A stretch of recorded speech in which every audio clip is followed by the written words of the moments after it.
What's a rule your employer implemented that backfired terribly? Once upon a time, there was an auto repair shop. They had about 6 bays and a good average turnaround rate. They were doing pretty well. One day when the new manager was walking around, however, he noticed something shocking. There was a guy reading a magazine. He wasn't working on a car or helping customers. He was just sitting behind a counter, eating up profits with his hourly rate. He knew full well who this guy was. This was the parts guy.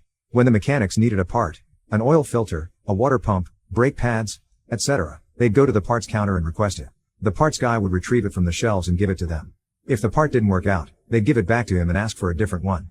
If they didn't have the requisite part, he'd order it. He'd also order commonly used parts when they started getting low. He kept the parts shelves nice and tidy.